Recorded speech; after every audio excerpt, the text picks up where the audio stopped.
still recording. It sounds like there's a really weird. What? Not really. He's kind of just like awkwardly on the side. Yeah, take a step back. We're in Poland, standing over a children's mass grave, staring at the plot of land in front of us, not believing our eyes, not believing what we've heard. The fact that a patch of land in front of us could contain hundreds of thousands of Jewish children. How could that have happened? We just stood there in silence, and then suddenly filling the silence was this haunting tune, telling a story about a father and his son in the ghetto during the Holocaust, on the night of Pesach during the Seder. The boy Moishele begins to sing the Manishtana. And after he's done, he turns to his father and he asks a fifth and final question. He asks his father, Tata, Father, will this be the last year that I sing the Manishtana? Will I be able to sing it next year? Will there be another Moishele to sing it next year? And the father, with tears in his eyes, turns to his son and he says, I can't promise that you're going to be here next year. I can promise you, however, that there will always be another Moishele to sing the Manishtana. In the description of Choshech, of Makat Choshech, we see that the Psukim say, Vayomer Hashem Moshe netei yadcha el hashamayim v'yichoshech al eretz Mitzrayim b'yamis choshech. Vayit Moshe et yado al hashamayim v'yichoshech hafeilah b'chol eretz Mitzrayim shloshet yamim. Lo ra'u ish es achiv v'lo kamu ish mitachtav shloshet yamim u'lechol b'nei Yisrael haya or b'moshotam. What is darkness? What is its essence? We could simply say that it's the absence of light. We could say that it is fear. It is something that we have feared since childhood and bleeds into adulthood. We could say that it is evil. We could say that it's uncertainty and unclarity. But why is it that it serves as one of the final makot for HaKadosh Baruch Hu? Why does HaKadosh Baruch Hu use this as one of the final hammer blows to finally convince Paro and the Egyptians to let our people go? Rashi in his description of Choshech brings up 2 points. The first point is that Choshech had literal substance. If someone was sitting, they couldn't get up. If someone was standing, they couldn't sit down or move to the right or left, in front of them or behind them.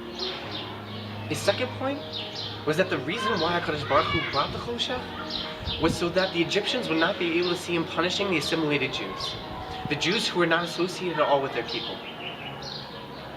The Chidushei Harim brings a third point. He says that the reason why the Mitzrayim were punished with Choshech was because within themselves, within their nature, was an inability to see other people in need, was an inability to get up and help other people. And that's why we have the pasuk of the lo ra'u and the lo kamu ish mitachtav. That they weren't able to get up, that they weren't able to go and help other people. And that is what the Choshech prevented them from doing, from even helping themselves. What brings these 3 points together is the fact that HaKadosh Baruch Hu commands Moshe that in order to bring the Choshech, netei yadcha el hashamayim, raise your hand to the heavens. Why? In order to show the Jewish people that darkness is not uncertainty. It is not unclarity. It is not evil. It is not fear. It is not the absence of light. It is a transition period. It is a period to show the Jewish people what is important in their lives, to make the lights in their lives shine even brighter, to make the light at the end of the tunnel shine even brighter, to show them what they need to do, to show them that they need to care about others, to show that they have to have meaning in their lives. And that is the silver lining that runs in between each of these 3 points. That when Rashi says that there was literal substance, it is because these Egyptians didn't have meaning in their lives. All they did was work, all they did was play, all they did was have meaningless things in their lives. They didn't have any purpose. But the Jews did, and that's why there was or b'moshvotam. That's why there was light wherever they were. And the reason why the Jews who assimilated were punished, and therefore the darkness needed to be brought, is because they didn't have any meaning in their lives either. They were just as bad as the Egyptians. They turned their back to their people. They didn't care about anybody else. And therefore, this Choshech had to punish them as well. And the Chidushei Harim is the most apparent of all, because it's literally about caring about other people. The fact that the lo kamu ish mitachtav shows that caring, that having meaning in your life, is exactly what shed light for the Jewish people and prevented the Egyptians from moving themselves. Because they were literally standing in their own way, because all they could see were themselves. All they could see was darkness. And I think this is what the essence of Pesach is. That our redemption period, the reason why we were freed from this slavery, is because we cared. Is because Hashem cared about us, we cared about Him, and we cared about our people. And that's why the Rambam says that in order for us to fulfill the mitzvah of Zecher Yetzias Mitzrayim, we have to act as though we went through the redemption period ourselves.